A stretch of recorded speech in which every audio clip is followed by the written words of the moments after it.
ఇప్పుడే జీ5 app download చేయండి. చూడండి మీ ఫేవరెట్ టీవీ షోస్ ఎప్పుడైనా ఎక్కడైనా. చల్లకొచ్చి మొంత దాచినట్టు ఏదో మాట్లాడాలని వచ్చి అలా చూస్తున్నావేంటి? ఏం చెప్పాలనుకుంటున్నావో చెప్పు. అత్తయ్యకు నీ మీద ఎంత నమ్మకం, ప్రేమ ఉన్నాయో తను నీకోసం ప్రాణత్యాగం చేయడానికి సిద్ధపడినప్పుడే అర్థమై ఉండాలి. ఇక నుంచైనా పద్ధతిగా ఉండు, బుద్ధిగా ప్రవర్తించు. పెళ్లితో ఆడపిల్లకు కొత్త జీవితం మొదలైనట్టు. పెళ్లికి ముందు నువ్వు ఎలా ఉన్నావన్నది అనవసరం. పెళ్ళైన తర్వాతైనా నీలో ఖచ్చితంగా మార్పు రావాలి. ఇది నేను ఓ తోడబుట్టిన దానిలాగా చెప్తున్నాను. నువ్వు అర్థం చేసుకుంటే లావణ్యక్క, నువ్వు, నేను అందరం ఒకే అమ్మ కడుపున పుట్టిన బిడ్డల్లా కలిసిమెలిసి ఉండొచ్చు. ఈ ఇంటికి కోడళ్ళం కావడం మన అదృష్టం, మన పూర్వజన్మ సుకృతం. దయచేసి అర్థం చేసుకో.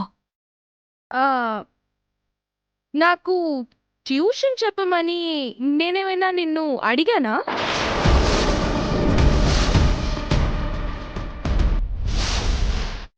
నీ మాటలు వినడం మొదలు పెట్టాను అంటే తూర్పుకు తిరిగి టిఫిన్ చేయాలి, పడమరకి తిరిగి పడుకోవాలి, ఉత్తరం వైపు అది చేయాలి, దక్షిణం వైపు ఇది చేయాలి అంటూ ఇంకా ఇంకా క్లాసులు తీసుకుంటూనే ఉంటావేమో. అది కాదు నిహారిక. ఇంకాపై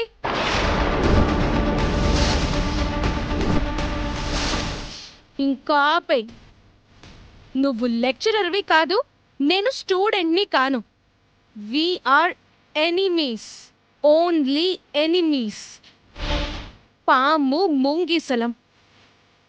ఎవరి బలం వారిది, ఎవరి విజయం వారిది.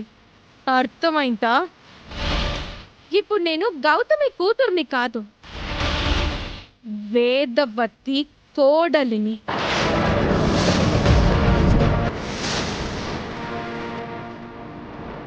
నా ఇల్లు మారింది, నా ఇంటి పేరు మారింది.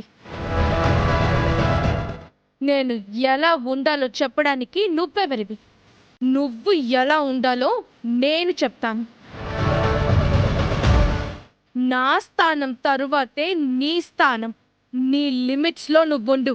చూడు, నా లిమిట్స్లో నేనుంటాను, నీ లిమిట్స్లో నువ్వుండు.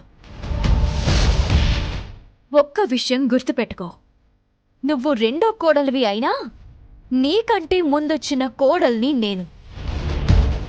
నా కుటుంబానికి నువ్వేదైనా హాని తలపెట్టాలని చూసావంటే నీ తాట తీస్తాను.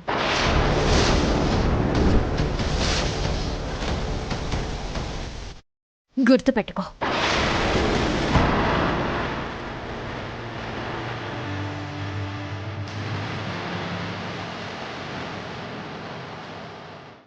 జీ5 యాప్ డౌన్లోడ్ చేసి అన్ని ఎపిసోడ్స్ పూర్తి ఉచితంగా చూడండి.